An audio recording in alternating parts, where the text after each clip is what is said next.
To pursue science is not to disparage the things of the spirit.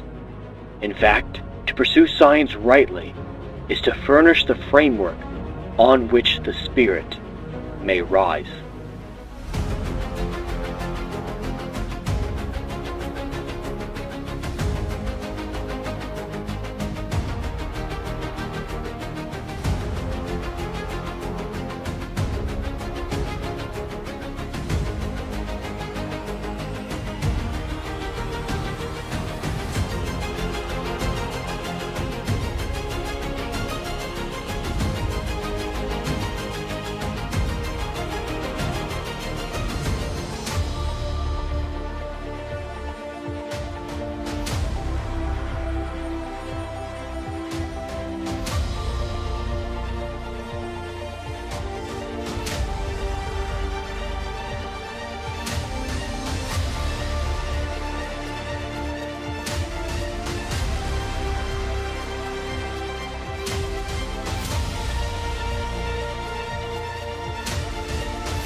Welcome to the Endless Frontiers, your home for all things science fiction and science fiction.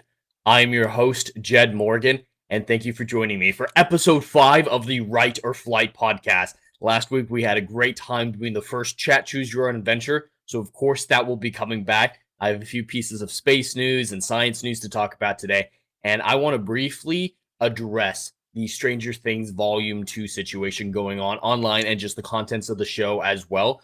But thank you all for being here across whatever chat you might be watching on, whether or not you're a lurker or an active chatter on YouTube, Kick, Twitch, and of course on Rumble. Hail and howdy to Legatus the Mod Supreme. I see you both on YouTube and Kick. And thank you, Adam the Renaissance Nerd, for the raid. So yeah, like I said, today it's going to be a lot of science news with some Stranger Things stuff and then Chat Choose Your Own Adventure. For those of you who weren't here last week, I tried out a segment called Chat Choose Your Own Adventure, where using a combination of super chats and dice rolls, we together, you and me, crafted a story about a werewolf in a science fiction future who comes across a trapped vampire on a desolate alien world, and the story develops from there. After reaching the super chat threshold of $100 last week, I did a separate stream this last Saturday called Story Forge with my wife, where I started to write out this story, and she started to craft some amazing artwork for it. I'm about halfway through writing it, finished chapter 2 yesterday, plan on doing some more this afternoon and tomorrow, hopefully. So we'll see if I'll be able to finish it in the next couple days. After that, it will be available for all members of the YouTube channel, and you'll be able to read it in its entirety, along with the artwork that my wife makes for it. She's going to be making a video for her channel as well, Adeline Crafting, so definitely go check out that channel as well. I think if we reach that super chat threshold again this week for Chat Choose Your Own Adventure to do Story Forge again this week, I'm going to come a little bit more prepared. I underestimated the time it would take to make a short story like this and rely too heavily on just the notes that we wrote together during Chat Choose Your Own Adventure last week. So I think if we do reach that threshold during the week, I'm going to outline it in aggressive detail the way I normally do when I'm writing my own novels. That way, when we do the Story Forge stream, I am fully prepared. I don't have to wait and think, brainstorm how each scene is going to progress. That way, we can at least get through a lot more of it. We might not finish it still, but we'll do more than a single chapter. We did like 4 pages on Saturday. And that's just not enough to give you guys value. So I'm going to try to be a little bit more prepared next time. This is Trial and Error, a new segment that I haven't really seen anybody else on the internet do. So I'm trying to craft this original thing, and I want to craft it in a way that you all like. So if you guys have preferences or thoughts or suggestions about how any of that should be handled in the future, please absolutely let me know. And as a reminder, right now on the YouTube post section, there is a poll up for which video game I should play next now that I finished Spider-Man 2018. We've got a lot of great options over there, including The Witcher 2, God of War 2018, Uncharted, and Assassin's Creed Unity. Right now, Witcher 2 is running away with it, so we'll see if that ends up being what I'm going to play. Whatever it's going to be, I'll probably stream that tomorrow afternoon, so definitely stay tuned for that. But for right now, let's leap into the first topic for today, a topic that's just going to be very brief and talk about a few exciting things coming from the realm of science. All right, the story here, I have it at ground news just because they're summarizing it very well. They say NASA to launch Pandora satellite to search for alien life. So this satellite, Pandora, was already announced back in February. We knew that they were going to do it, and there's just a little bit more development of how it's going to proceed. So for those who don't know, Pandora satellite is going to be a telescopic array of sorts that's going to be looking specifically for alien life out in the universe. At $20 million, it says here, it delivers deep, repeated observations at a fraction of the cost of flagship telescopes, including James Webb's telescope, Hubble, Habitable Worlds Observatory Science, and all of that. So this is an incredibly cheap project that they're working on, and the news that just came out is that SpaceX will be the one delivering it to orbit. This is a small, compact, not very wasteful method to look for alien life, and I love the way that they're approaching it. There is no evidence of alien life, at least intelligent alien life, outside of Earth, so we shouldn't be pouring in godless amount of money into a project like that, like we do for the James Webb Space Telescope. That telescope is massive, it's expensive, it's impressive, but it's not attuned specifically for alien life because it's doing way more important things in the realm of astronomy and cosmology. When it comes to searching for alien life, though, it's still an avenue that we should explore, but at a much smaller fraction of the cost, the manpower, everything like that, that something like the James Webb Space Telescope deserves. So I really love this project. It sounds like it's going to be moving forward very soon. Hopefully SpaceX can get it up without issue, and we can start looking for alien life. And I just wanted to briefly highlight that news because it's positive news, in my opinion. The fact that projects like this are still going forward, there's been a lot of funding issues at NASA and just in astronomy in general over the last couple of years, for some legitimate reasons, for some not, that I began to worry that some of their projects would be delayed or be canceled entirely. Artemis has a lot of hurdles coming for it, and that's partially because they're mismanaging it, in my opinion. They're already massively behind on Artemis, so I questioned whether or not Pandora would launch on time, get out there, and actually do any work. It seems like it is moving forward with the help of SpaceX. It's my opinion, but I think SpaceX is single-handedly propping up NASA at this point.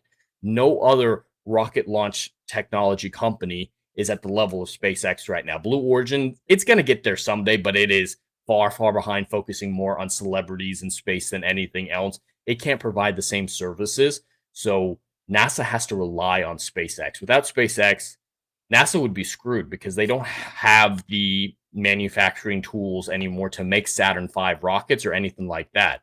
So they're grounded. A space exploration organization agency without the ability to go to space is kind of a problem. So I'm glad that SpaceX is filling in the gap, helping prop up NASA, because NASA is still a great organization. I've considered working for it. I just don't want to work for the federal government right now, or just in general for the government. So it's not something I'm going to do, but I considered it because they are still doing phenomenal work. I'm glad this project is moving forward. I want to briefly talk about, though, the reasons why we've never seen alien life. I don't know if anyone out there is familiar with the Fermi paradox, but it's a thought experiment or a concept come up by a gentleman named Fermi, who said, hey, with how far into the universe's age that we are, the 13.8 billion years, if I remember correctly, and how far into that it took for Earth to develop and formed life, which was about a 4 billion year span from the Earth's inception to now, there should be many other alien life forms out there, civilizations that had enough time to write their signatures across the stars, unmistakably so. So the Fermi paradox says, hey, there's been more than enough time for us to see interstellar species out in space, and yet we don't see them. That he considered a paradox. And it's just merely asking the question, why haven't we seen them? It's not saying anything egotistical. It's not saying, oh, we're that good that we'll just see them. Our technology's that advanced. It's just posing the question, why haven't we seen them? And there's a lot of great explanations for it. The zoo theory is that aliens are avoiding us or studying us and see us as lesser. That's a common one. Great filter is one that I really like, that through the different stages of evolution, there have been these hurdles, these filters that every species has had to go through to achieve the next stage of their development. And as humans, we've gone through many hurdles throughout our evolution. And the great filter explanation to the Fermi paradox poses that there is a great filter either that we already passed and didn't realize was that big of a deal, or that is coming that prevents a lot of intelligent species from evolving to become interstellar species. Now, that could be anything from wars, asteroid impacts, anything like that, interstellar events, supernova, anything like that. So I personally like that theory. There's also just the dark force theory, I believe it's called, either dark force or empty force, where there's just nothing out there, that it's so hard to create life that the time is irrelevant, and that it really is an empty dark force out there. And there's other versions of the dark force that is a lot more insidious than that, but there's a lot of explanations, and I hope the Pandora satellite will be able to start answering the Fermi paradox and lend credence to one of these explanations or another. So I'm absolutely on board with this project coming from NASA in conjunction with SpaceX. Well, I really enjoy studying about these NASA projects. I don't know if anybody else out there in the chat does that. Is it just me? Does this project excite you? The idea of looking for aliens. I know some people consider a fool's errand, that it's a waste of money, and I get that. There's been zero evidence of aliens in centuries of dedicated astronomical research, so it might seem pointless at this point. That's why I do agree that should not be a primary focus. That's why I like that they're spending a fraction of the money. It's a much smaller project, a smaller satellite, and everything like that. They're trying to be economic while still exploring that avenue. But does anybody in the chat have strong opinions on that? I don't know if I'm the only one who's just excited about it. I hope they manage it well. I hope there's not any of the problems that Artemis has been facing or anything like that. But we'll see if anybody answers that.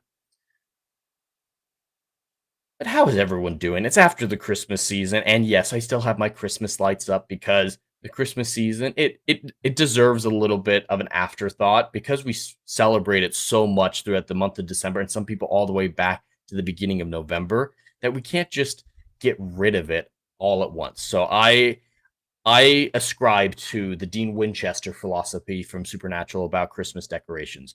Always take down your Christmas decorations by New Year's, or you might be filleted by a hooker from God.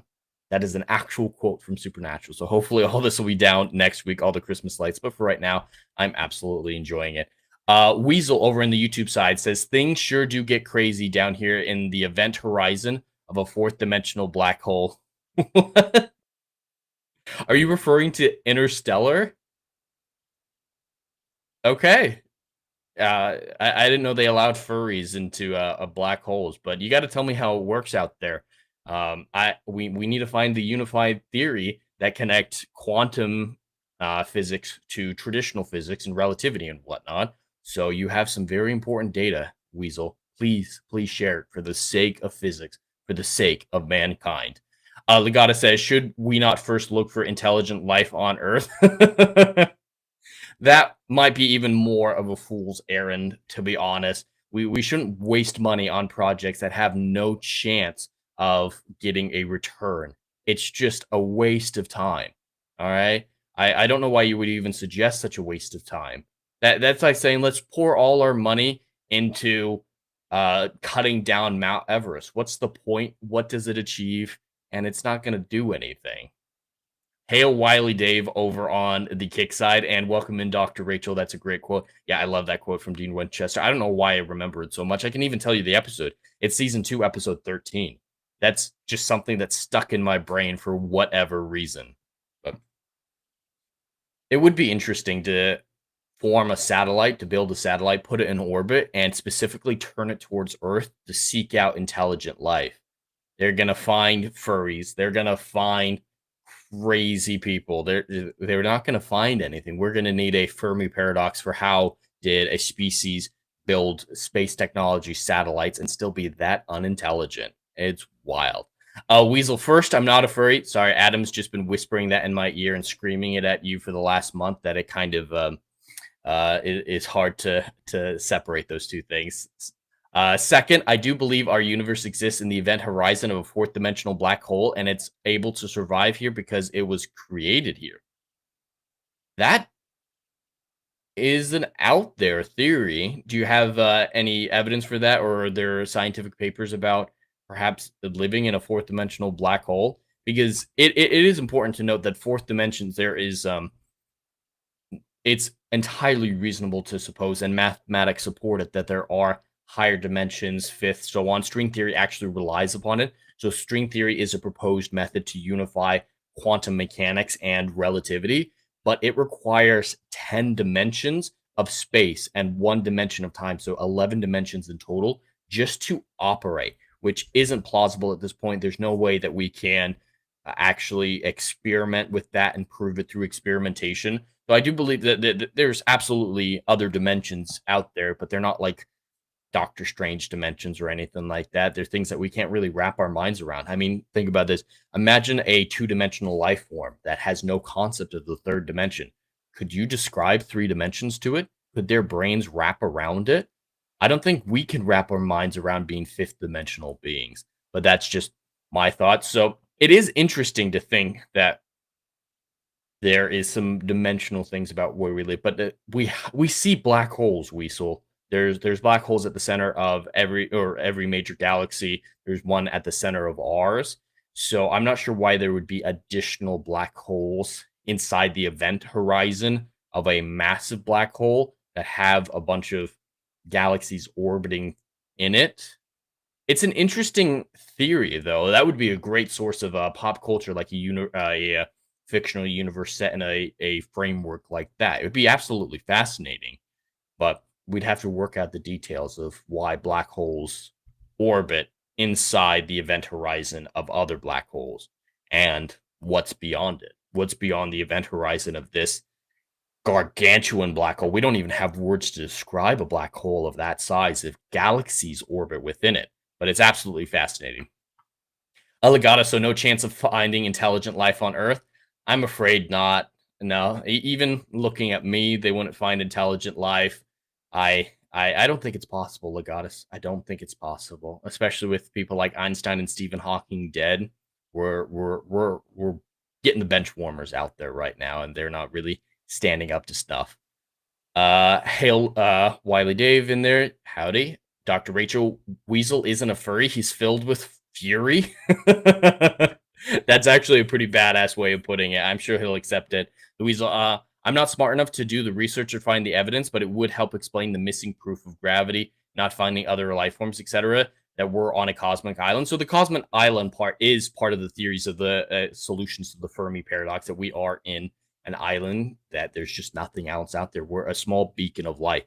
And I really like the way that Brian Cox puts it, talking about this, is he says, as far as we know it, we are the only intelligent life in the universe. Right now, based on just observable evidence, we're the only intelligent life out there. And the idea of meaning in and of itself is a byproduct of intelligent thought, just things meaning things. A rock has nothing that means anything to it. It's just a rock. But we can ascribe value, ascribe meaning to other things, even to our own existence. So if we were to wipe ourselves out with nuclear war or anything like that, the flickering candle of meaning in the entire universe would be snuffed out. We could make this entire universe a cold, lifeless place without meaning. But what do you mean by the missing proof of gravity? I mean, we have proof of gravity. There's different theories of what causes it and the way it works. Like Newtonian physics talk about strictly the mass being important, whereas Einstein physics talk about the fabric of space and time being warped by things with large mass. And those actually, we operate using both of those. Newtonian physics are essential to orbital mechanics. Satellites use it, but at the same time, satellites also have to take into account Einstein's relativity, which is tied directly into his theories of gravity, because satellites travel at a different speed through time. They have to constantly adjust their clocks to stay synced with the surface of Earth. Time moves quicker for them compared to us. Every day they have to make adjustments. So we use Newtonian gravity, Newtonian physics to keep them in orbit, and then we use Einstein physics to keep them synced with us. If we didn't have the laws of relativity, the theory of relativity from Einstein, GPS would not work. And so the people who say there's zero evidence for relativity, they're just not paying attention. We are required to use relativity for GPS to work. So every time you pull up on your phone a GPS, travel somewhere, you're seeing living, breathing proof of relativity. And satellites have to account for it. A lot of things have to account for relativity, astronomers. So we absolutely have the proof of relativity, and by extension, the proof of gravity. So I'm not sure what you're meaning by the missing proof of gravity.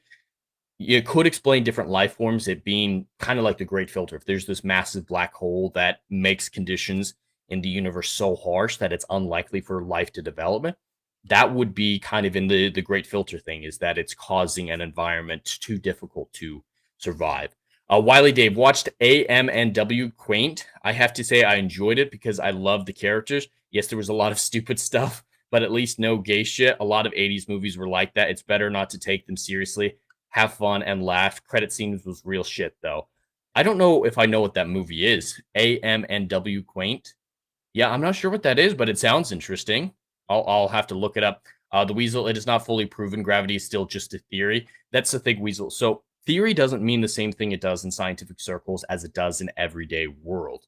So gravity is absolutely something that we operate as true because we have to. So you don't achieve the level of theory in scientific communities and scientific research without having peer-reviewed studies, without having extraordinary evidence to support your claims. So it being called a theory does not mean it's not fully proven. They just have to use different terminology. It's leaving that back door. The reason why they do that is specifically because there is a back door of maybe some of this will be wrong that we need to correct later. Plato famously said, the only thing that I know is that I know nothing. A lot of wise people, the wiser you get, the more you realize that there's incomplete data for the universe and all knowledge and stuff like that. So these intelligent people like Einstein started calling things theories rather than laws to leave themselves that back door so that when more information comes out and solidifies their information, that it can evolve. Calling a theory is just meaning it's open to evolution as more understanding develops. So it will never be called anything but a theory. It doesn't matter what new information is discovered about gravity. There is no information, there is no discovery in entire possibility that will relabel gravity from a theory to something like fact. It is already been proven to a sufficient degree to be operated under, and we use the evidence, like I said, with satellites taking into account for relativity, taking into account that it's absolutely true. So the only thing that could come up is disproving it, but there's no more proving it that you can do to get it not labeled a theory. You could have absolutely just a five-dimensional being show up and say, hey, here's the equation for gravity. This is how it works in every iota. It would still be called a theory. That's the thing with scientific research. A theory is the pinnacle that you can achieve, at least in the last few hundred years when they started to realize that it has to leave room for evolution. So saying that gravity isn't proven is not an accurate statement, I'm afraid. Wiley Dave, Ant-Man and the Wasp: Quantumania. I actually have Outland bookmarked because you mentioned it a few weeks ago, Wiley Dave. So I'll absolutely be watching that at some point. But Ant-Man and the Wasp: Quantumania. You liked Quantumania? I don't know how to address that, but I I love it. Uh, proof, the Weasel proof, as in mathematical theorem. We have mountains of observations and experiments that get us close, but not a full solution.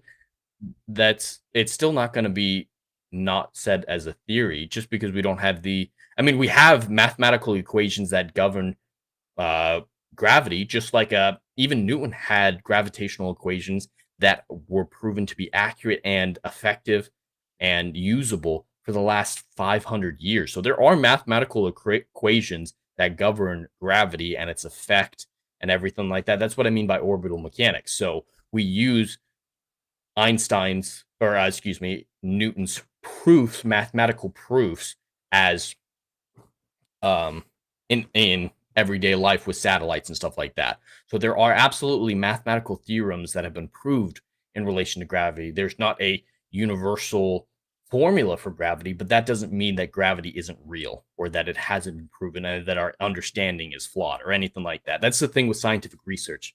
And Rachel is putting it very well in the chat. Nothing is ever fully proven. In science, true theories are born from conclusions of many layers of evidence-backed hypothesis. So the way everyday people use the words like hypothesis and theory and fact and stuff like that, scientists just shift it to the side. So if you came up with an idea, backed it up with evidence and whatnot, and achieved what you would call a theory where it was almost proven, but you weren't quite there yet, scientists would call that a hypothesis. They've shifted that terminology to the side by one. So what you would call a theory, they would call a hypothesis. What you would call as proven, they would call a theory. And that's just to allow that wiggle room as new understanding comes out. So yeah, gravity's not proven. Gravity's absolutely proven with mathematical equations, with Newton's physics, with Einstein's physics, everything like that. There's always room to find evidence against a theory, and it allows theories to evolve. That's the most important part, is theories have to evolve. Even Einstein's theories have evolved over the years. Wiley Dave, I said I enjoyed it, not liked it. Okay. Okay, so you enjoyed it. As long as you can differentiate between quality, there's plenty of things that I love that I think are hot, steamy garbage. So yeah, there's nothing wrong with you having enjoyed Quantumania, Wiley Dave. It just surprised me to hear that that's what you were talking about. Dr. Rachel, everyday people are stupid when it comes to science. I want to go that far. It's just not something that they need to know. So everyday people wouldn't need to know that the terminology is different when you're a scientific researcher versus an everyday person. So yeah, Weasel, the gravity doesn't, I mean, we still need more understanding, just like in Interstellar when it talks about marrying quantum physics with traditional physics. We need a bridge between those, a unified theory, as Einstein talked about, or Hawking's put it. But that doesn't mean that gravity hasn't been proven or that we need more to say that gravity is real or not. That's not the way it works in scientific research. But I think we're at a good point to move on to the next topic. This is another very exciting one to me because, as people know, I work in the IT field. I work at a help desk is what I did before my job got outsourced overseas last month. But there's been a new development in computer chip technology that I think is absolutely phenomenal. This new 3D chip could shatter the memory wall holding back AI. So they're talking about making 3D chips. And of course, all chips are actually 3D, but the connections of traditional chips are spread across a flat plane. So that's why they're using 2D and 3D, is just that all the wires, the connectors, and everything like that are level with each other, parallel on the same plane, weaving together and whatnot, but on the same plane. This 3D chip is trying to build upwards rather than outwards, being more space efficient. We've got a few comments here. Unlike conventional 2D chips that you'll see in everyday computers, consoles, and everything like that spread components across a flat surface, the new prototype stacks extremely thin layers of circuitry on top of one another. Vertical connections link these layers, allowing data to move more quickly between memory and computing element. So right now, all the data links and stuff like that that they're talking about in a 2D plane, they have to weave between all their components, all their partners, all the other components in these 2D chips to get from one end to the other to find the connections that they need to achieve whatever they're trying to achieve. But if you make it 3D and stack these on top of each other, these layers on top of each other, they can slice through and get to where they need to go much quicker. It's a much more efficient shape. So instead of chips, they're going to be blocks. This dense network of vertical wiring combined with tightly integrated memory and processing units helps overcome long-standing limits that have slowed progress in flat chip designs. Tests and simulations show that the 3D chip delivers performance improvements of roughly an order of magnitude compared to traditional 2D chips. So it's going to go into I'm going to dive into the improvements in a second here. But yes, there has been a wall with traditional chips at this point where you can't build them much bigger and still have them be efficient. And once you get the bigger size, the farther distances they have to travel. So at a certain point, you're not actually improving the speed of these chips if you're expanding it outward. So they were trying to go smaller and making everything inside these chips smaller and giving them more room to add more things. But that's also got a wall to hit when you go smaller. So chips haven't really advanced a whole lot in the last 10 years, I'd say. They've hit this two-dimensional wall. But now that we're trying to build out into 3 dimensions, that wall is shattered. And if this works out, we could be seeing a massive improvement in chip efficiency, which means computing efficiency goes up and just the quality of computer, the speed of computers, the things that they're able to run, even gaming can be affected by stuff like this to make everything run so much better. This is a massive achievement and a wonderful thing. By integrating memory and computation vertically, we can move a lot more information more quickly, just as the elevator banks in a high rise let many residents travel between floors at once. So yes, that's a very good metaphor. Imagine a motel all on a single floor. If you want to move from one motel room to another, you've got to walk through the hallways, weave and around, and it takes forever. But if you stack it vertically, there's an elevator, you go up to the level you need, and you can go straight there. It's more distance done more efficiently, done much quicker. And this last point here, most strikingly, the researchers say the design opens up a realistic path to 100 to 1,000-fold improvements in energy delay product, a key metric that balances speed and energy efficiency. By drastically shorting data movement and adding more vertical pathways, the chips can achieve both higher throughput and lower energy per operation, a combination long viewed as out of reach for conventional flat architectures. So they're doing it faster, more efficiently for less power. So it's less of an energy drain to be 100 to 1,000 times more efficient.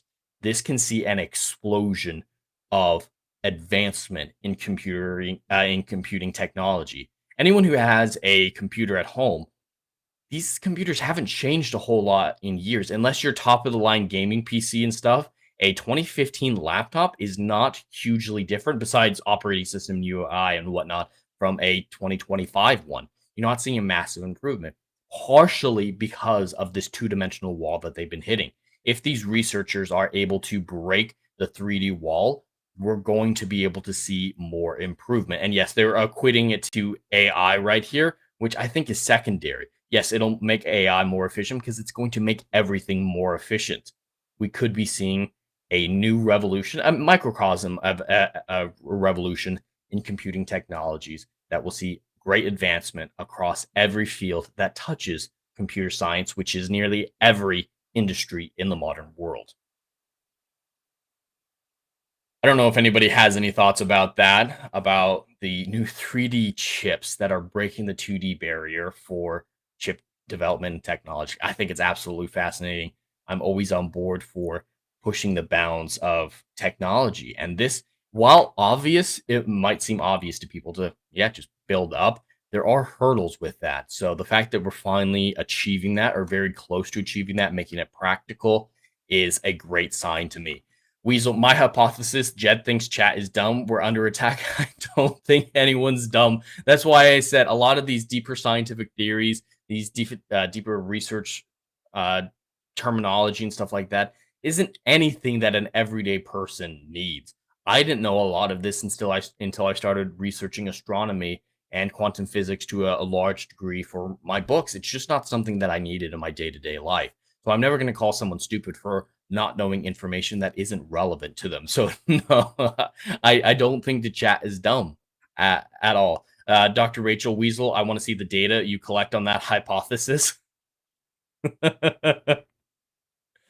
Just trying to bring back some levity after being underestimated in my understanding. I'm not attacking anyone, but the theory of gravity is more firm than it sounded like you were talking about. But maybe it's just a miscommunication, but it's absolutely all good. My non-furry friend, it's great to have you. You've been one of my first subscribers, Weasel, so I don't want to drive you away. You and Anna's Gameland were some of the first people who ever watched my live streams back, I think, 4 years ago. I had a channel anniversary December 15th, and I think that was the 4-year anniversary of this channel. And of course, I took like a year and a half off before relaunching as Endless Frontiers. So that accounts for the lack of growth in that 4-year time frame. But yeah, you were there very early on with Anna's Gameland and a few others. So I'm not going to drive you away. I'm not going to call you stupid or anything like that. It is always great to have you here. Dr. Rachel, hey, where did my comment go? Oh, are you being censored? Dr. Rachel, which one is it? I see your response to Weasel about the data you want him to collect on his hypothesis about orbiting inside of a black hole. Is there another one that disappeared for you? Yeah, it's not showing up on Restream or YouTube for me if there was another one there, and Restream usually catches it if YouTube doesn't. Let me refresh. Yeah, I got nothing for you, I'm afraid. All right, just going to check Stream Elements donations real quickly just to make sure we're not missing anything. And for anyone who watches the Adam the Renaissance Nerd streams, a lot of the same rules that apply to his streams apply to mine. So if there's any piece of news you want me to react to, any videos you want me to react to, or scientific theories that you want clarification on, if I can help, that one's just like ask at your own risk for that one. But in general, whatever you guys want, super chat it and I'll absolutely take care of it. There's no rules on the amount or anything like that. So if there's an article you guys want me to go over, largest super chat starting at $1 as time permits. But Weasel, Rachel said a YouTube no-no word. She says a lot of YouTube no-no words. I'm surprised censorship hasn't shown up at my house to put a muzzle on her. She says so many bad words. We have to put my hands over our dog's ears to keep Rachel's foul mouth from affecting the pure spirit that is our little puppy. Rachel, little snowflake bitch company. Wow. All right. I'm also checking the poll very quickly for what game you guys would like me to stream next. And it looks like Witcher 2 is still in a commanding lead with 47%. 17 votes are in, with Witcher 2 in first place with 47% of the vote. Assassin's Creed Unity with 29%. God of War 2018 with 18% of the vote. And Uncharted with 6%. Which is surprising. God of War was in the lead for the longest time at first, and now it's fallen all the way to third place. And I'm more than happy to play any of these. I played all of them before. I enjoy all of them. I'm just surprised Witcher 2 has that many people interested in playing it. I figured God of War or Assassin's Creed would win, but we'll see how it all plays out in the end, and I'm happy to play any of them. Dr. Rachel, Jed is the nice one in this relationship. Yes, absolutely. I'm the kind, pure spirit. I've never said a no word in my entire fucking life. I would never besmirch my tongue with foul language. It is against my moral compass to say such horrible, profane things. That felt kind of dirty saying out loud, if I'm going to be honest. It felt weird. My skin's crawling a bit. But let's jump to our last topic before we dive into the Stranger Things discussion very, very briefly. And of course, the chat choose your own adventure segment. What we have here is another ground news story just because they bring all the news together. Great bullet points here. An AI pioneer says the technology is limited and won't replace humans anytime soon. So this is something that I've been talking about for a very long time. When it comes to AI, there are a lot of people out there who don't understand how it works, its capabilities, or anything like this. And that applies to people on both spectrums, both ends of the spectrum when it comes to AI response. The AI glazers and the AI haters, I think, are equally cringe and misinformed. The glazers thinking it can replace every facet of their life and be like, oh my God, I can stay home and it can do my job for me. And I can talk to it. It can be my friend and do all the art. That type of stuff is cringe and weird, and it's absolutely false. And then, of course, on the other end, there's the haters who are like, next week they're going to replace my job. They're going to be putting robots. They're going to kill me. I've actually interacted with people who I think have legitimate AI phobias. Who, if you bring up AI, they straight up start shaking and like, the robot's going to kill me. It's going to murder me in my sleep. And it's bizarre how that works, but they're both founded on this misunderstanding that AI is incredibly advanced. It's not. Andrew NG, an AI pioneer and educator, said AI is powerful yet limited and unlikely to broadly replace humans in the near future. Anyone who actively interacts with AI should know this. You talk to ChatGPT, to Grok, or any of those, they're kind of stupid. You can ask the same question in a different way 7 times trying to get the answer you want, and the most bizarre things are going to come in response, especially in the AI art, with the exception of like Sora and those super duper advanced ones. The day-to-day ones, they're not going to give you what you want. You try to make a little correction, it ignores you completely, and stuff like that. It's AI is a tool right now. I see AI as a neutral entity that can be used well and be used poorly. It's all about how the individual uses it, which is the same of every tool in our society. But if you're going to use it, you must also realize what it's capable of. You're not going to pick up a hammer and try to drill a hole with it. Right now, AI is able to do a couple automated tasks well, make some okay artwork and stuff like that, and some not half bad convincing AI videos. Absolutely. That is all absolutely true. But right now, it's not really passing as human. It's passing the Turing test, but only because a lot of them are designed to pass the Turing test. The Turing test, as brilliant as Turing was back in the day, I think he underestimated the advancements of computing technology, and it's a flawed test. So that shouldn't be the threshold of frightening AIs, the fact that they passed the Turing test.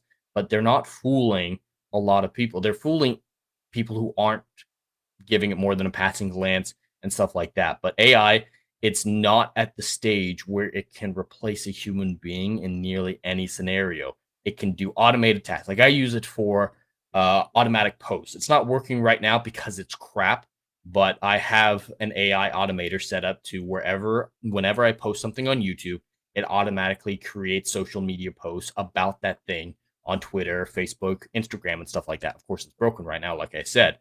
But automated tasks like that, it can do it fairly well enough. And the demand right now is disproportional to the quality. If anyone has been paying attention, a lot of these chip manufacturing companies are prioritizing AI companies to an exorbitant degree. There is a chip shortage out there for video game console developers, for computer developers, everything like that, because all these chips are being sent to AI companies. And that's insanity, driving up the price, creating scarcity where there shouldn't be any. People are acting like AI in just a week's time will be the dominant industry in the world. If it is, then the entire world has got brain rot because it's not ready yet. In another 20 years, maybe, but it's not anytime soon like people believe it is. So I agree with this AI pioneer. I hope people listen to people like Andrew here and say AI will not replace everything in your life. Whether or not you're for or against that, it is not the level of godhood that people seem to think that AI is.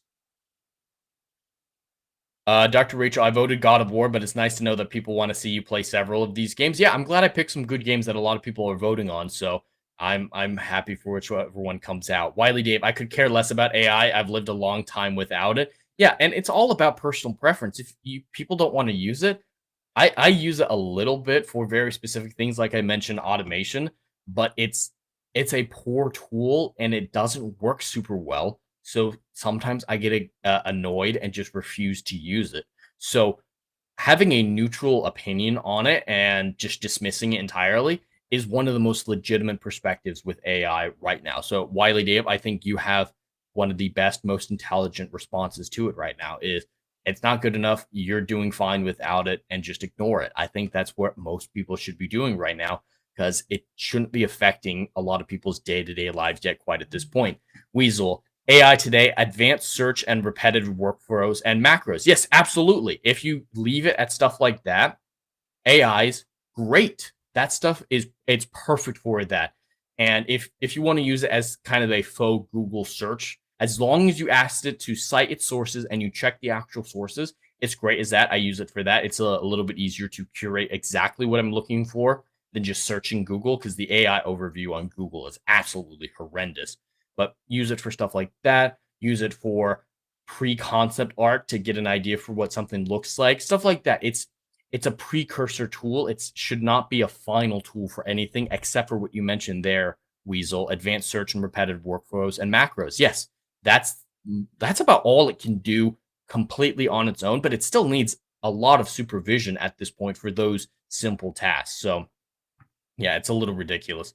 Widely, Dave, I believe movies and media are trying to make people fear AI, make it the bad guy. When the elites decide to take out the grid or something, they can blame AI.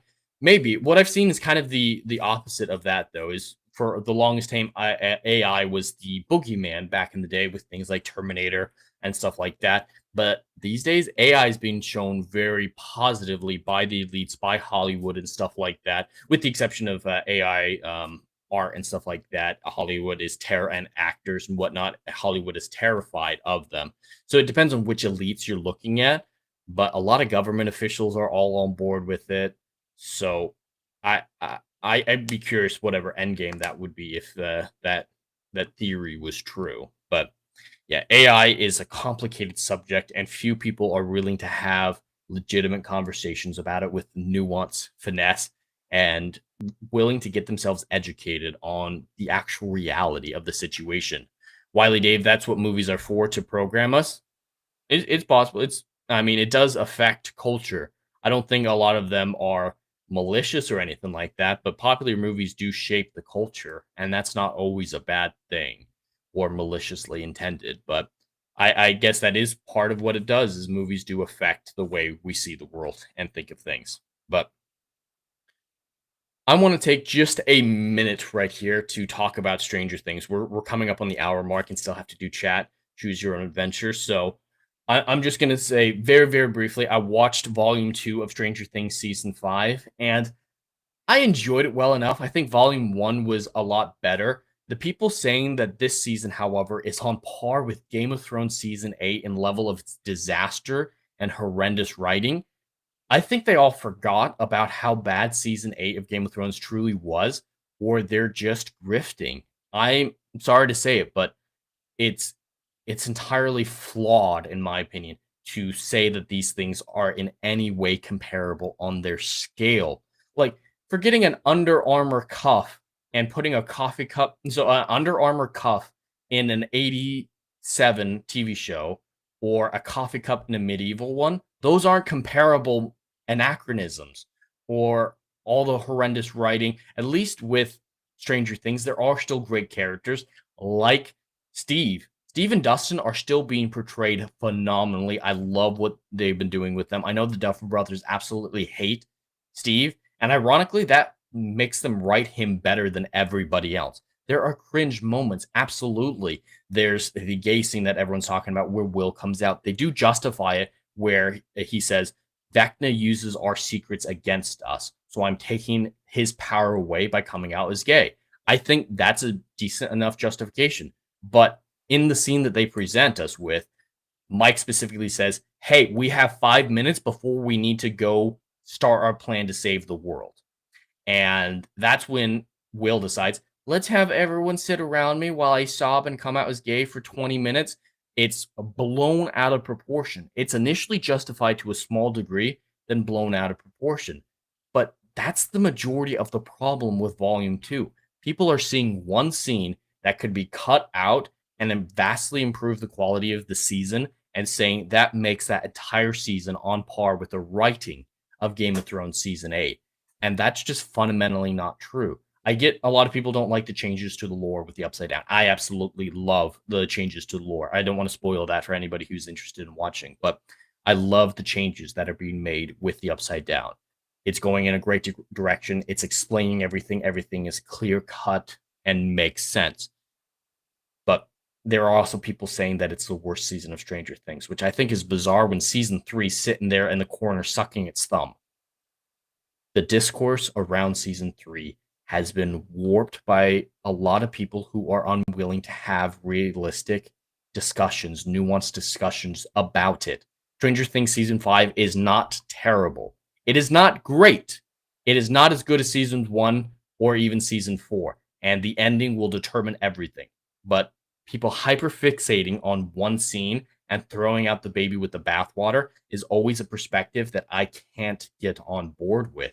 And sure, there's other things that I don't like on smaller scales. Like I wish Nancy and Jonathan, there's a scene with them in Hawkins' lab. I won't go into detail, but I wish that would have ended very differently with Goo rising even farther.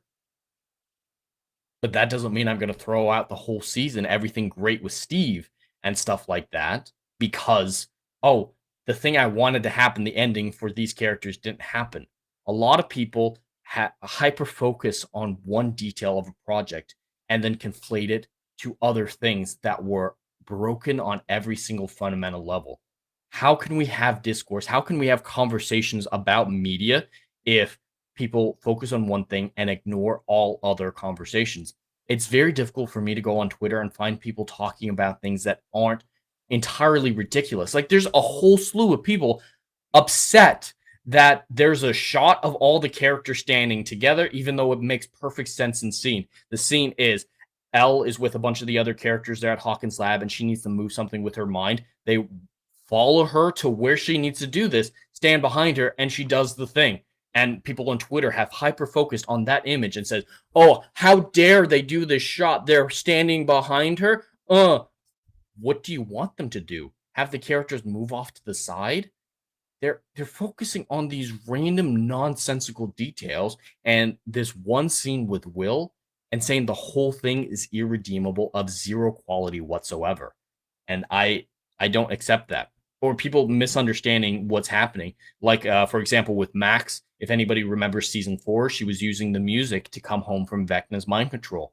This season expands that and says music is one way to do it, but there are other ways to do it as well, which I think makes a lot of sense, because music being the sole way to defeat mind control is bizarre in my mind. It doesn't really make sense. So expanding is, it's about the emotional response, and music can give you an emotional response, but other things can give you an emotional response. That's a great expansion of lore. But I've seen people on Twitter say, oh, this is ruining the lore, contradicting season 4. Now music doesn't matter in any way, shape, or form. That's fundamentally not true. Music still works. It's just about the emotions that music stir, and other things can stir those same emotions. So yeah, I have problems with season 5. I'm more than happy to have great discussions with people about its quality, but I've seen incessantly on Twitter people unwilling to have those discussions, have nuanced opinions, nuanced discussions. They just hyper focus on meaningless details or one bad scene, and suddenly everything is irredeemable. Everything's Game of Thrones season 8 or worse, and the entire show is crap by extension. That's fundamentally not true. I don't know what you guys think. Check out the chat. Dr. Rachel says, people are going too far in their hatred against season 5. 100% agree. I love Steve and Dustin, and I really like Max and Holly, even though Max doesn't know how to run. Yes, Max does run like a psycho in one of the later episodes, but Max has really impressed me. In seasons 2 and 3, she was my most hated character besides maybe Nancy. I despised Max. But season 4, and by extension season 5, made me care about her a lot. There's a great scene with her where they're in the basement of the hospital and she wakes up, and her performance is absolutely profound. And another thing it did, season 5 made me care about Lucas. I've never cared about it. I've never disliked him. I just like, yeah, Lucas is there. What's he going to do? Use the slingshot? Great. But his relationship with Max in seasons 4 and 5 made me care about him. there are improvements being made. And Holly, you mentioned Holly as well. They recast Holly from the first 4 seasons for season 5. And this actress is doing a phenomenal job. They're requiring a lot more from her than they ever have from this character before. And I think they chose a great actress for it. She's killing it. So all those positive things, all those improvements that season 5 has made on its predecessors are being ignored by people because Will came out and get as gay in a terrible, terrible scene. And as we found out from behind the scenes interviews, that scene took 12 hours in initial shoots and then an additional 12 hours to shoot in reshoots. And the Duffer Brothers spent the most time on it. That shouldn't be the case. Whenever they spend a lot of time on something, it turns out terribly. Kind of like with that Nancy and Jonathan scene I was mentioning as well. I really like the concepts of that scene, but it's bloated to hell and back. And that was their second most hyper-focused scene in the entire season, they said. So they have good ideas, but when they hyper-focus on them, they blow them out of proportion, bloat them to an unreasonable degree, and make them worthless in the end. But yeah, one scene, character standing in a row. These aren't things that can make the entire series bad. Or Game of Thrones season 8. Do people not remember how bad Game of Thrones season 8 was? The two showrunners, the two main writers, got offered a job at Star Wars, and they're like, fuck, we gotta finish Game of Thrones first. So they threw whatever crap they could fling at the wall together and said, here. And then they ran away. Ironically, because that show was so bad, they lost their jobs at Star Wars, which I think is absolutely hilarious. But it ruined every single character's ending. It rushed everything. It neutered the Night King. There were virtually no correct decisions in any moment. They ruined Jaime Lannister's arc, which I thought was one of the best in the entire show. Jon Snow coming back from the dead was meaningless. Daenerys had a heel turn that quickly, which I think a heel turn is absolutely doable with your character, but it requires time. That season was broken in almost every line of dialogue. And saying that a show that has improved in some aspects over its predecessors and has one really cringe, awful, horrible scene is worse than a season that has virtually no beneficial value in it whatsoever. I can't trust someone who actually legitimately makes a claim like that. Wiley Dave, yep, hated the last season of Game of Thrones. I only saw seasons 1 and 2 of Stranger Things. Target put out special edition Blu-rays, never released the others. Not really interested in watching any more gay stuff. And season 1 is absolutely phenomenal. I am in the camp that's saying it should have just been one season of television, a near perfect season of television, and leave it at that. A lot of people don't have that kind of self-control. But season 2 had some great stuff as well. Will Byers' performance in season 2 is extraordinary. We never saw that level of acting from him again. But just because a character is gay doesn't matter to me, at least. It depends on how it's executed. And they're executing it poorly with Will, but I think they've executed it well with Robin. Robin came out as gay in season 3, and that's been fine. She looks like an alien in this season, especially in the coming out scene, probably because of the reshoots. But it's all about the content. It's about the method, the delivery, the nuance of the situation. But people refuse to see nuance these days, and I think that's depressing. You can't have media literacy, and yes, media literacy is a thing. Just because a bunch of weirdo people online warped it into being a degenerate nothing burger of a concept doesn't mean it doesn't have meaning that should endure. And it previously means something. How many times have you met someone who can't read a classic novel and you realize, yeah, they don't have the media literacy to understand Charles Dickens or something like that? Media literacy actually means something. I'm not going to allow a bunch of weirdos to ruin it for me, ruin it for us as a species. And a bunch of people who are against those weirdos saying, oh, you're one of those weirdos because you use this term that's been around for a long time. But media literacy will be degraded and become meaningless if we're not allowed to have nuance in discussions about pop culture, about writing, about cinema, about any of this. It's damaging to the industry, and everybody is to blame. Everybody's participating in it. Even I participated in it subconsciously. So this isn't just bashing on everyone who isn't me. But the more this happens, the more watered down everything's going to get. The more shallow, the more meaningless everything's going to become. And discord around any topic, any franchise will become vitriolic and pointless. Dr. Rachel, they justified Will having to come out, but the scene dragged on way too long. And yeah, that's what I said. The idea that Vecna uses your secrets against you And if you reveal those secrets beforehand, you take power away from Vecna. You disarm those secrets. It's a great justification for it. And they set up him being gay all the way back in season 1. Not that they should have with an 11-year-old boy, but that's a different discussion. But they just have him tell Joyce, maybe Mike. They were setting up an okay version of the scene until they said, hey, we have 5 minutes. Let's all stop our preparing to save the world to listen to you and cry and hug. It could have been handled so much better. Dr. Rachel, someone needs to do a wellness check on the actress that plays Robin because she was looking real rough during Will's speech. And I like Robin as a character. Yeah, I really like Robin as a character. She's actually one of my favorites, especially in season 3. Season 3 is the best Robin that we get. And she does go downhill after that, and consistently so. But yeah, someone definitely needs to do a wellness check on her. But having Ethan Hawke and Uma Thurman as parents, that's kind of damaging enough. Legata, so long as they just copied what was already written, they were okay. But once they had to create something for themselves, their lack of creativity, good work is seen. So yeah, that's talking about the Game of Thrones showrunners, and that's absolutely true. As soon as they lost the source material, quality of that show dipped, and then when they wanted to get out of there as soon as possible, it fell off a cliff.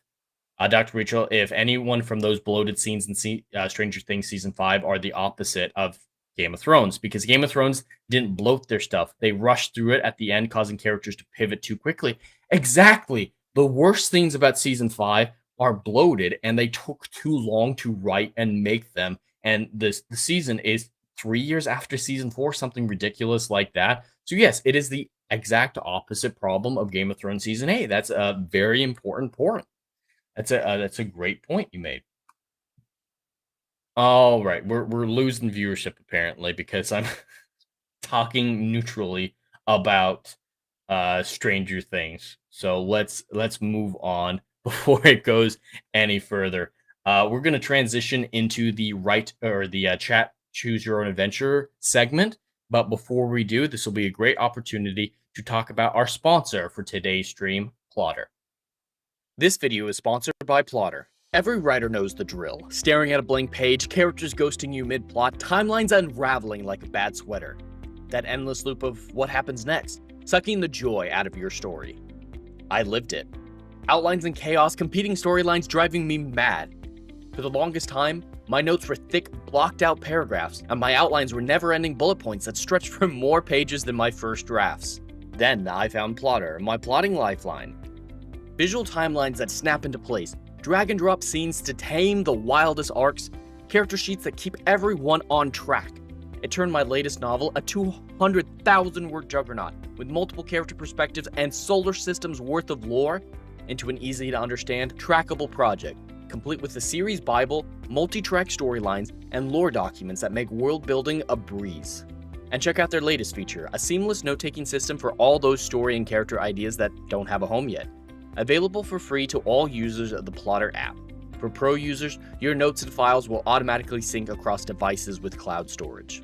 If you're tired of the plot purgatory, use my link or scan the QR code to get Plotter for life with a single payment of $150. Your epic won't write itself, but with Plotter it'll flow like never before. Link in the description. Let Plotter help you conquer your story. All right, we are in Storyforge mode, or in chat choose your own adventure. Let me get everything pulled up for that. And like I mentioned last week, this segment, this chat choose your own adventure, it wasn't Plotter's idea. I just think Plotter is the best tool for something like this. So we're going to be using Plotter and dice rolls to make this story. Just as a reminder, the high super chat starting at $1 can override any dice roll during the dice rolling segment. And then when we're actually plotting out the story, any super chats, high super chat starting at $5 can introduce any twist to what we're writing.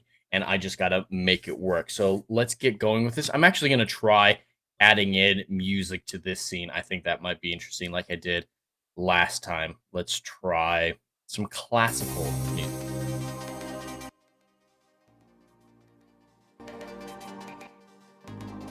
All right.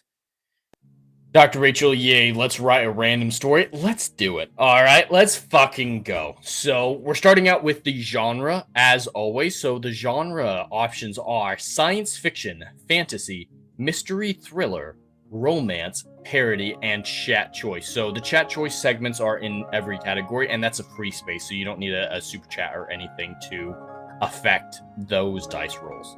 But let's see what we've got here. So yeah, some of these categories won't change every week, but stuff like lead character, themes, and stuff like that, wildcard items, those will change every week, getting rid of whatever one was chosen previously. But genre, setting, stuff like that, that will remain consistent. So let's start off with the genre. What are we going to roll today?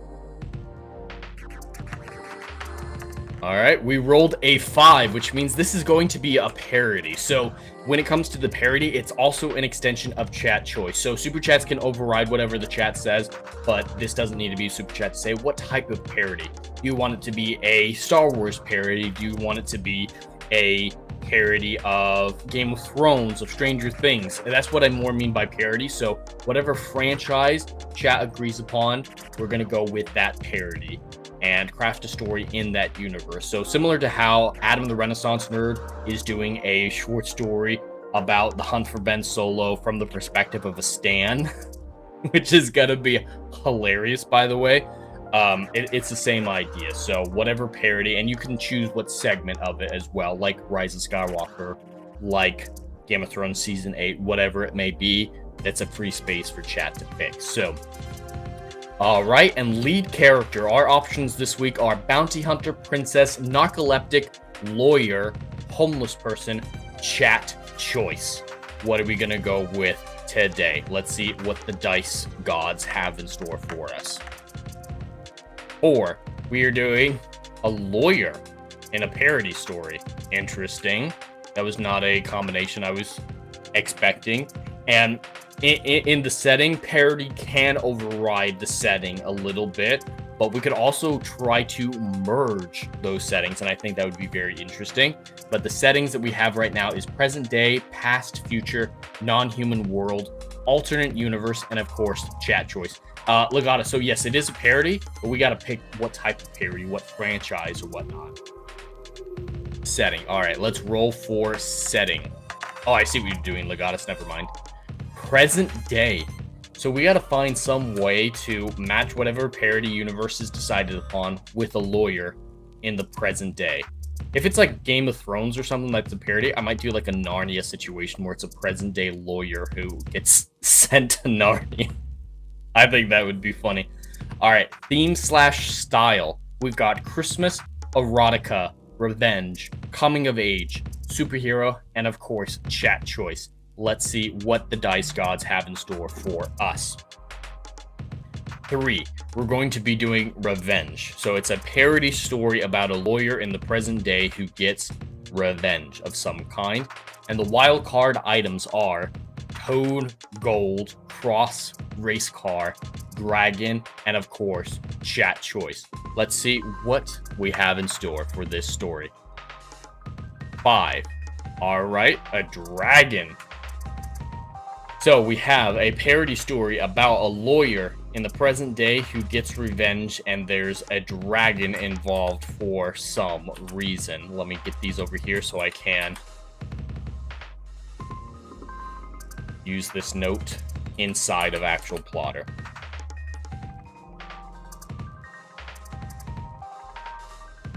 It's good enough. I don't need to make this sound look too pretty. All right, chat, what parody are we going for? We can go parody of Game of Thrones, like I said, of Star Wars, of Doctor Who, of... what else is there? Stargate, that would be a fun one.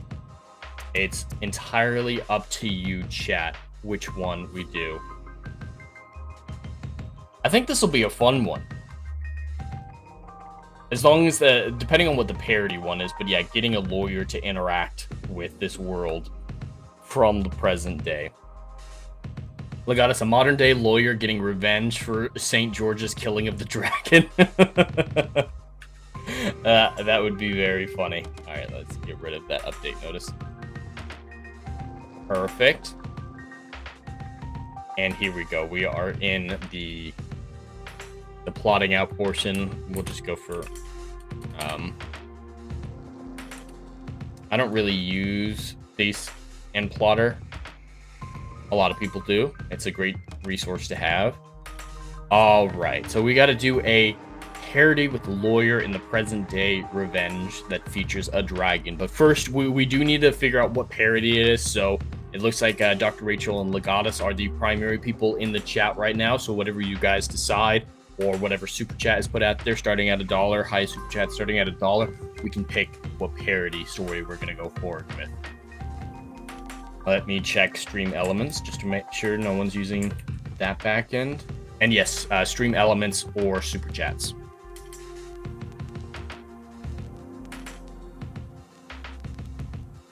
Dr. Rachel, Witcher parody. Geralt, but a lawyer who has to deal with the law of surprise and is given a dragon.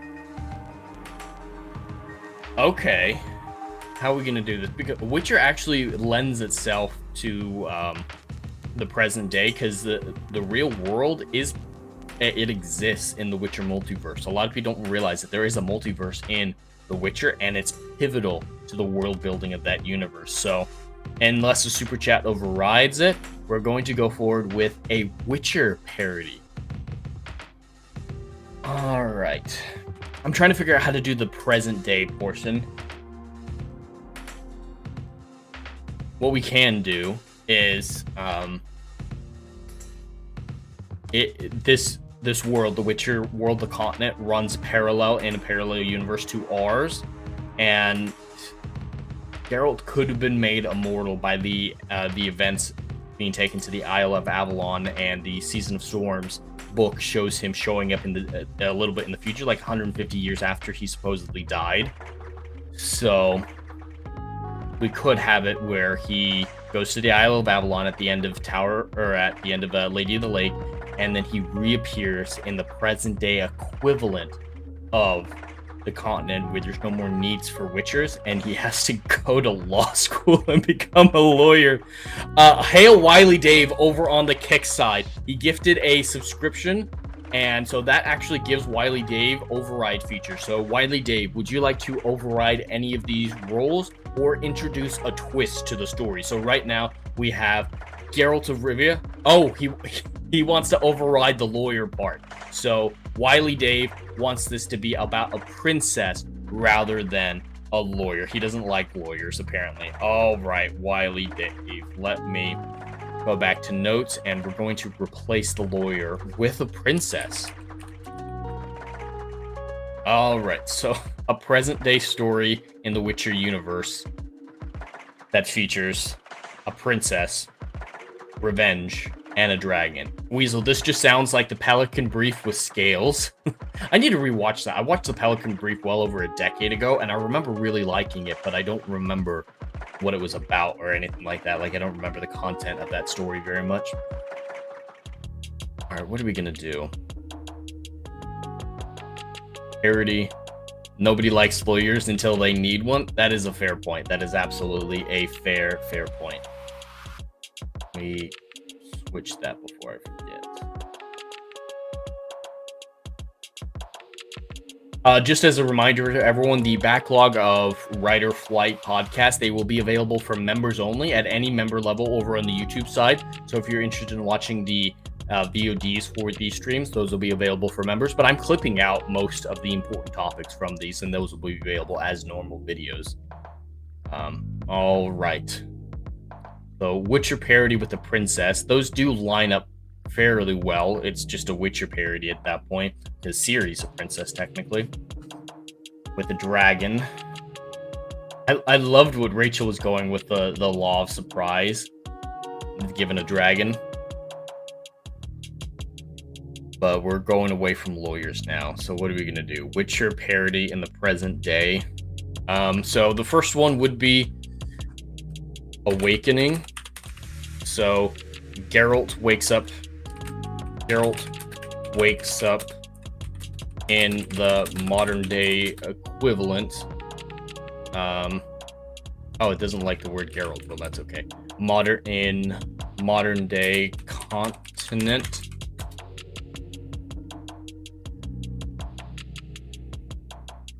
This is actually kind of cool, imagining the evolution of the continent and the modern day kingdoms of how they've evolved.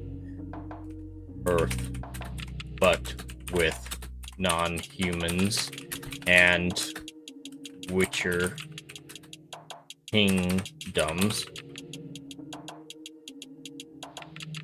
returned from the Isle of Avalon. And just as a reminder, chat, so we're going to craft out the story, have fun making this hypothetical story real quick, but if we reach a super chat threshold of $100 for this stream, and that includes the subscription that Wiley Dave dropped over on the Kick side, we're going to be doing a Story Forge stream like I did this last weekend, where myself and my wife will stream together. I'll write out the short story that we're crafting, and she'll make some exclusive artwork for the story at the same time.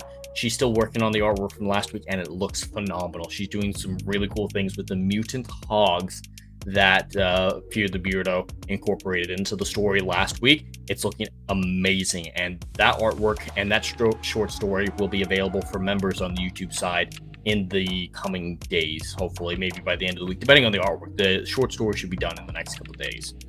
But all right, so I think that's a good starting point for the first intro, just waking up in this world that's the continent.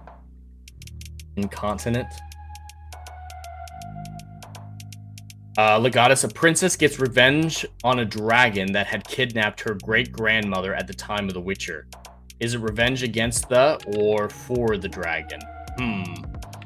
And interestingly enough, in the Witcher universe, dragons can come in a variety of forms, like green dragons, red dragons, black dragons. They're all traditional medieval European English dragons, everything that you'd imagine, but gold dragons can shapeshift between dragon and human form. You see one of these in this Sword of Destiny short stories and in the Witcher 2 video game, which I might actually be playing in the very near future, but those two stories feature. So it could be about a gold dragon which incorporates a human side to the story.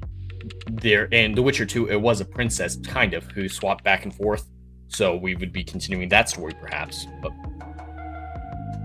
Dr. Rachel, maybe the world no longer needs Witchers, and Ciri has to learn all of the royal in and outs of being a princess. So, because this is a Witcher parody, it can absolutely be in the universe, Geralt is the protagonist or Ciri as the protagonist. We just need to make a decision right here. So, what do you guys want? I'm going to listen to whatever you guys say. I see Legatus going for this is Witcher World with a new protagonist. Rachel's now going for Ciri as the protagonist. We can go for any of these. Ciri is able to time travel, so we can get that done.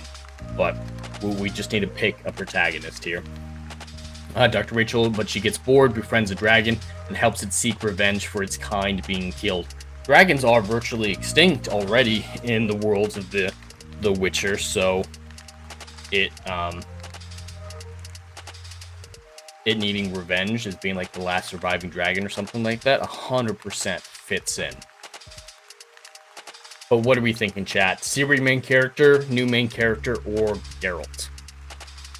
I think we might be leaning towards Ciri or new protagonist, which will mix it up. Geralt has a lot of similarities to Lyran, the main character from last week's story, so I'd be all right mixing it up.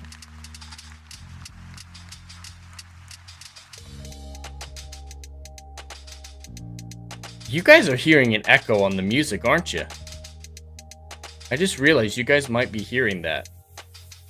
Let me reshare this without sound now that we don't need the sound anymore. We don't need the dice rolls.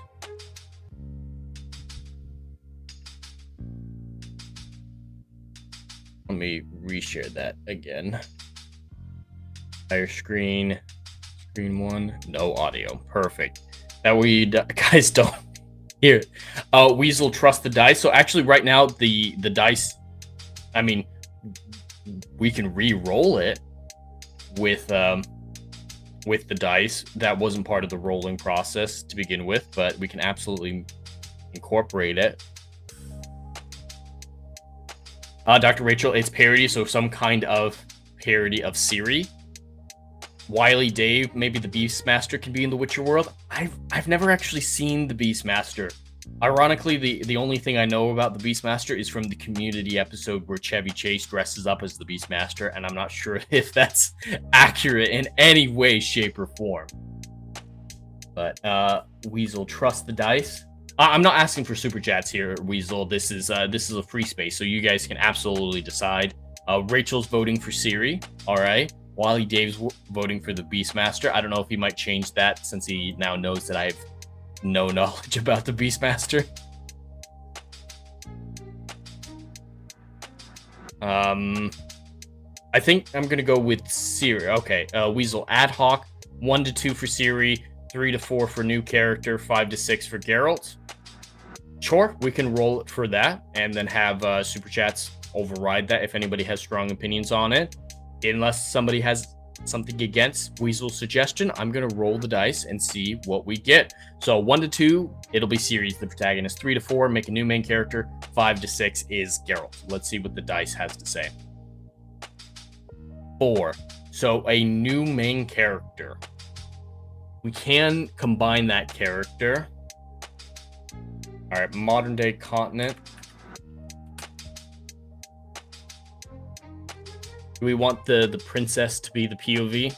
We can go for a very traditional story here.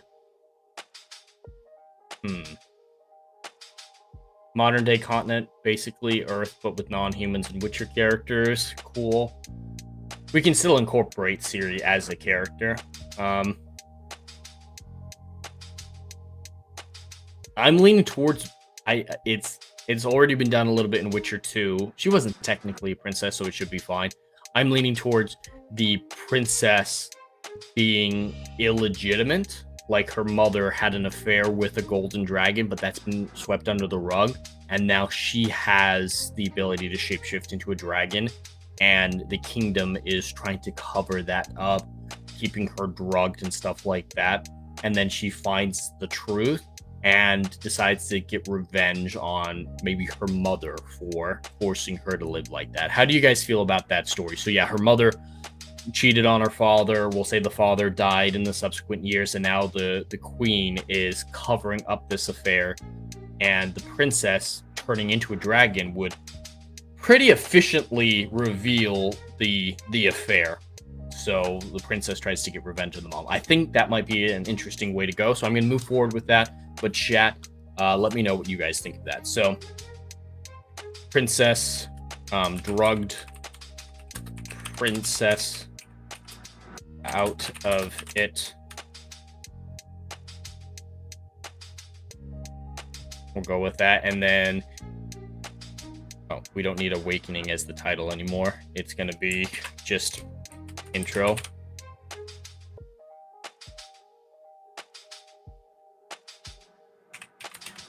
Formation.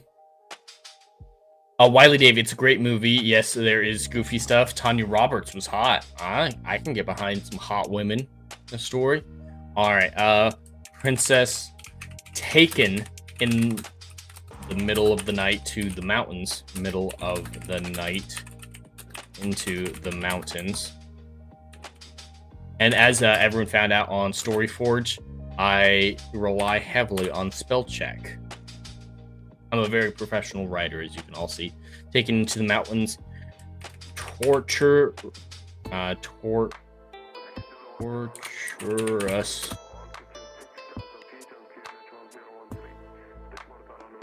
warped, transformation.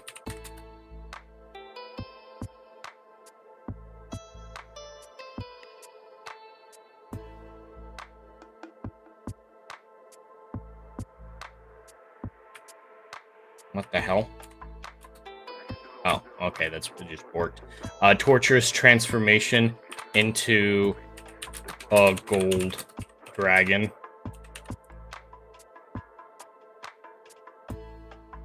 kind of like a werewolf cycle a little bit. Hidden until she changes back. Okay. Actually, I'm gonna move that down to the end of chapter 1 and include, I'm gonna include here. People avoid her, see her as aloof. It's affecting her relationships with everyone, her ability to hold just normal friendships with anyone. Transformation. What story objectives do we still need? Parody, princess, present day, revenge.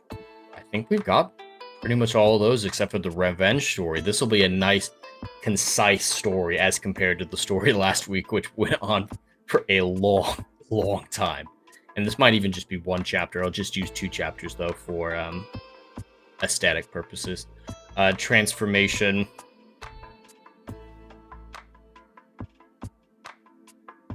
I'm gonna include this in transformation. Turns back into a woman, mother, the queen, holds her while she cries. And I just want to include suggestions of queen's infidelity with the dragon prior to the king's death. A golden dragon prior to the king's death. Okay. I don't want it to be revealed entirely at this point, but at least have a little bit of foreshadowing. That's just a note to include some foreshadowing for that. And we want someone just to tell the princess everything that's going on.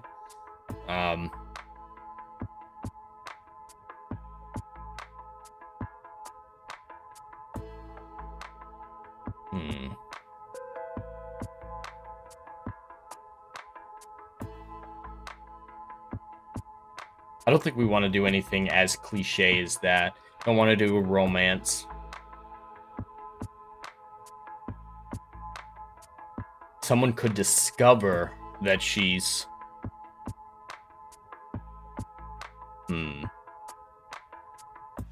Any ideas, chat, for an inciting incident to push the princess towards revenge? Maybe discover that she is actually an illegitimate child. We'll call this reveal for whatever we decide. Let's go with a placeholder, at least for right now.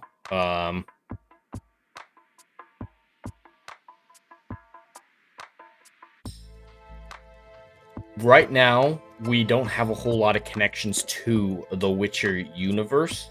So let's have a Witcher figure it out. Let's introduce a Witcher. How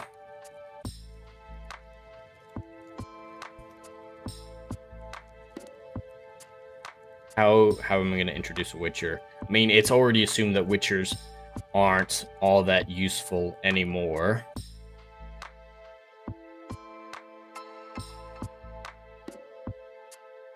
We'll introduce the Witcher here. Hermit outside her castle tower. Stares up at her without nervousness. And it bothers the princess.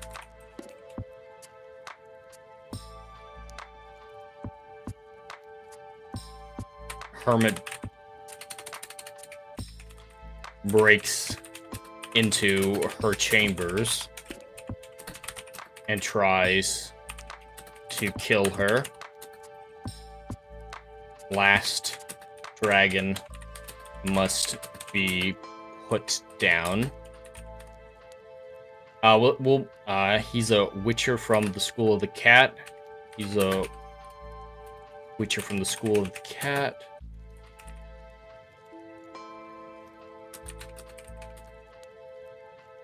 And,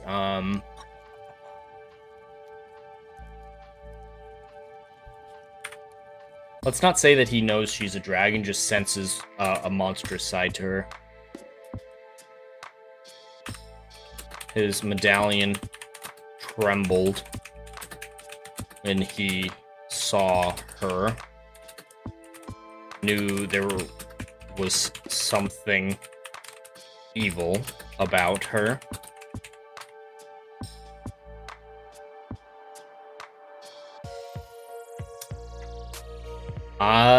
These gold dragons, they can transform at will, and it's only the drugs that are making hers unpredictable. So we'll say that the adrenaline is enough to override the drugs. Knew there was something evil about her. Finally, a notch on his belt, so people take Witchers seriously again, and he's clearly drunk as well. She transforms, kills the Witcher, blasts off the top of the tower, and flies away. Alright, that'll be the chapter 1 stinger. Like it, I like it. Aftermath. The kingdom knows the truth. In an uproar. Princess. We do need to name the princess if anybody has any suggestions. Wakes up alone and afraid in the Brocculon Forest. I don't think I spelled Brocculon right. That's an in-universe word. Brocculon Forest. Dryads explain the truth. Mother slept with a dragon. Got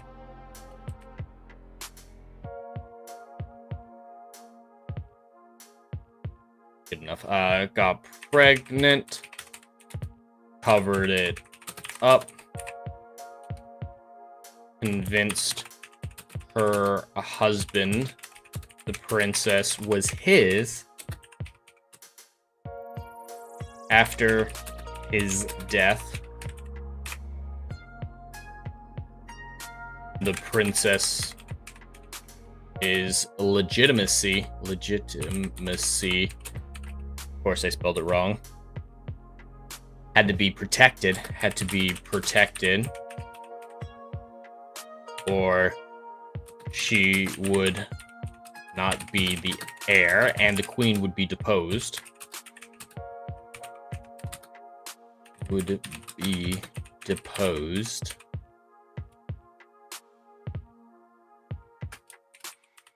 Princess angry. Her life was a lie.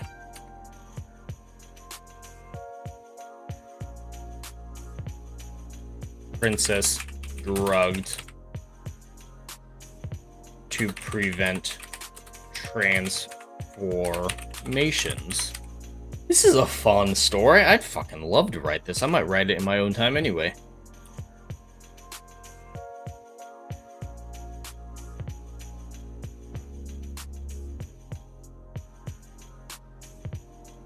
Carnage. Princess returns home to confront her mother.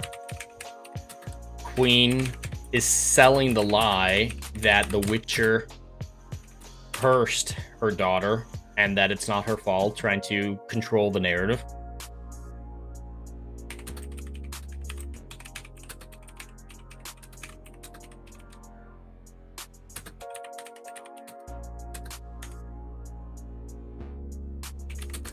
still riots in the street. Princess fights her way to the castle. We'll capitalize that to make it happy. I don't know, we'll just call it Trip right now and call this next one Carnage.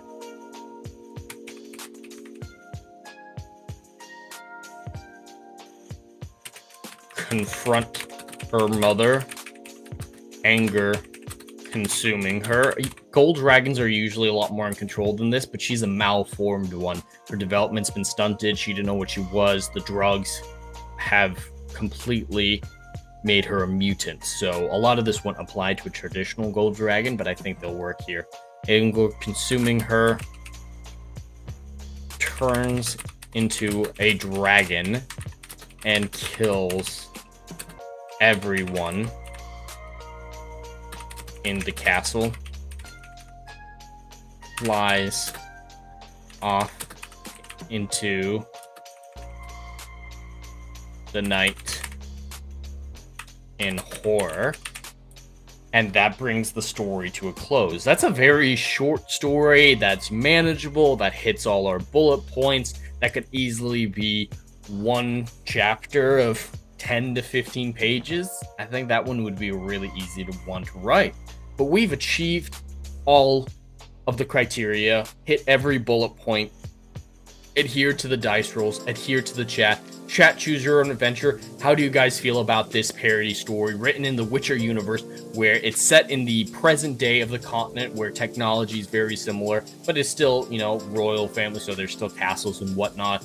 And this princess, she's drugged, she's abused, she's aloof, her brain doesn't feel like her own.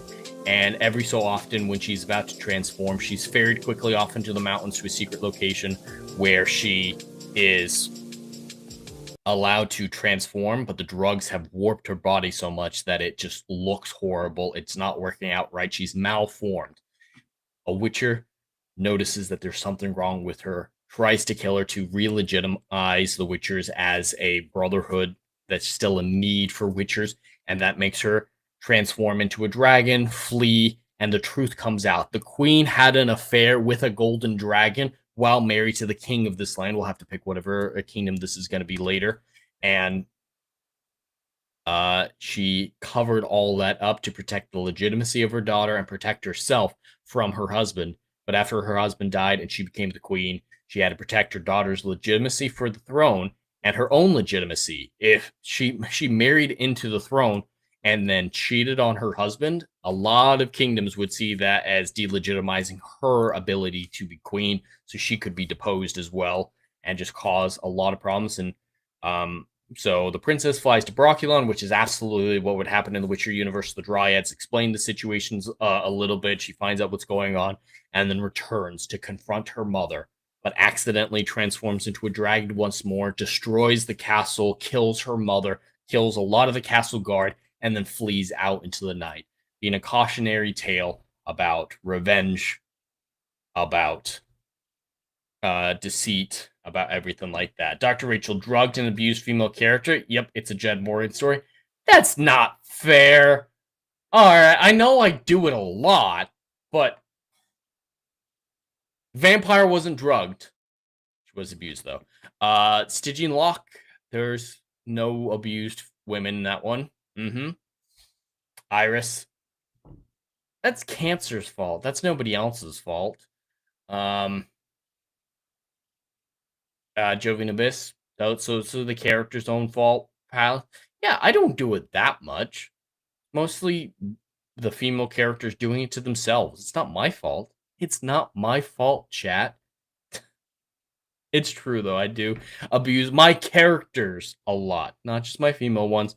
My male characters get tortured to an exorbitant degree as well. I just torture my characters overall.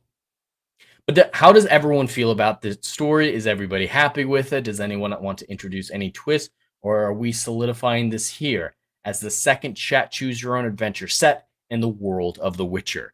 We'll give that a few minutes while we switch back over to here. There we go. Perfect. So I think that was a lot of fun. That was a lot more manageable than the last chat choose your own adventure that I came up with. So if we do end up writing that one, it will be a lot easier to do. But it's a great writing exercise. I hope you all enjoyed it. I got a lot of great feedback last week from people enjoying chat choose your own adventure last week. And Story Forge, a lot of people enjoyed that. So I think Dr. Rachel, stop giving away too much from your own stories. Those are teases. Those are teases. They're marketing teases, intentionally so. But yeah, I hope you all enjoyed that. I hope you liked how all that went. And it looks like we're gonna let this one just sit on the shelf and maybe be revisited at a future date. That's gonna happen for a lot of these. We're not always gonna do a story forge. We're not always going to actually write it out into an actual story, but it's still a great writing exercise to craft out these plots, to have these challenges presented to us. Dr. Rachel, shorter and easier to get through than the previous story. I like it. Yes, if we actually wrote this one out, I could probably do it all in one stream, especially if I had the prep work of outlining it, like I mentioned earlier. But at this point, I think we're ready to bring Writer Flight episode 5 to a close. Thank you all so much for joining me across the different chats, across YouTube, Kick, Twitch, and of course on Rumble. I hope you all had a great time. Thank you, Dr. Rachel, Lagadas, Wiley Dave, and Weasel for sticking around, for chatting the most. I appreciate it. And of course, thank you to all the lurkers who are out there. I hope you enjoyed this. Got a little bit of entertainment, a little bit of science, and a little bit of watching me not know how to spell the most basic of words like a child. But if you enjoyed the stream, please consider liking, sharing, and subscribing. The more support this channel gets, the closer we are to publishing the Endless Frontiers books. For this week coming up, I'm going to be gaming whenever I can slip in some time, probably tomorrow. Whatever game wins the poll, I'll be streaming that sometime tomorrow. And then, of course, this Saturday for Saturday Night Driving, we're going to be talking about Lethal Weapon 2, both on my channel and Adam of the Renaissance Nerds channel this Saturday at 6 p.m. Eastern. And if you're interested in the Endless Frontier books, check out endlessfrontierbooks.com, where a prequel short story is available for right now for 50% off for the holiday seasons. So check out the Brighton Pacification right now, only $1. Please go check that out. I hope you'll be interested in that world that I'm building over there. But that's all that I have for today. So for right now, have a stellar day. Stay curious.